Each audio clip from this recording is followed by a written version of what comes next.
හොඳයි ආයිබුවන් ඔයාලට අද අපි පැරණිම ක්‍රමයකට අල තෙල් දාමු. මේකට අල බැදුම කියලාත් කියනවා. අද අපි අල වෙනත් ක්‍රමයකට තෙල් දාමු. ඔයාලා මේ විදිහටත් අල ව්‍යංජනයක් හදලා බලන්නකෝ.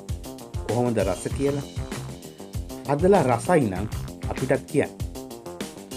ඒ වගේම මතක ඇතුව subscribe කරන්න. මේ වීඩියෝ එකටත් කැමති නම් like කරන්න. ඔයාලගේ යාළුවන්ට share කරන්න. වීඩියෝ එක කොහොමද කියලා comments කරන්න.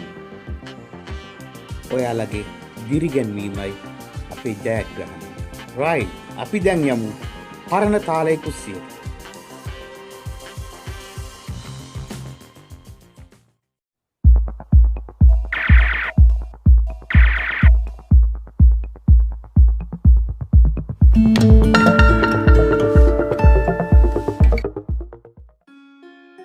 දැන් අපි බලමු මේ අලබැදුමට උවමනා වෙන දේවල්. මං ගත්ත අල 750ක් විතර. කෑලි මිරිස්, ලුණු කුඩු, කහ,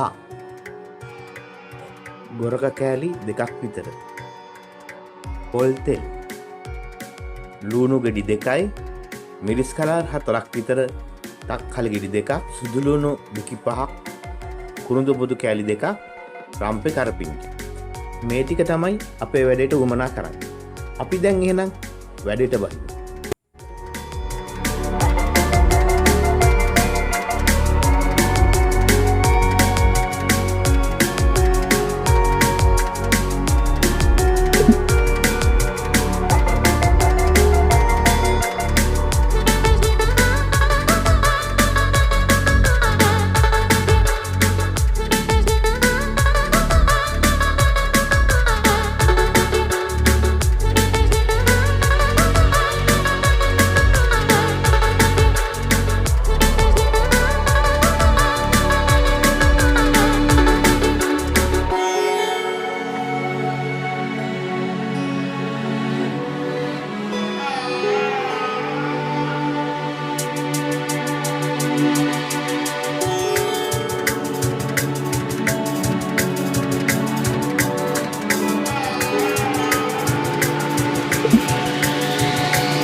අමු මිරිස් මේ විදිහට දෙකට පලා ගන්න.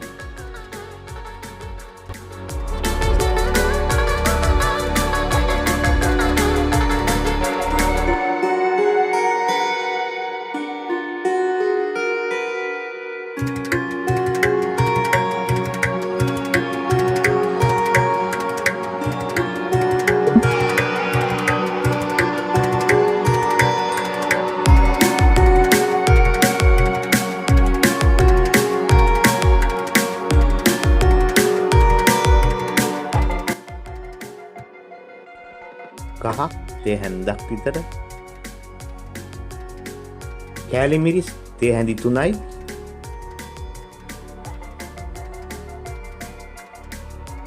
රස අනුව ලුණු කුඩු,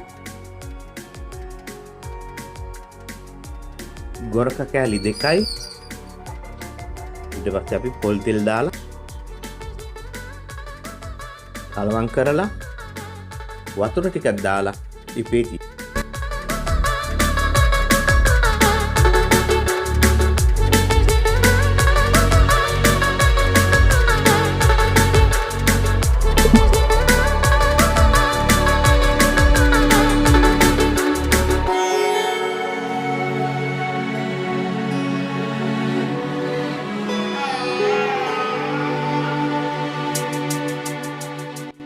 මේ අල ව්‍යංජනේ කලවම් කරන්න ඕන හැඳිමිටෙන් අල නොකැඩෙන පරිදි.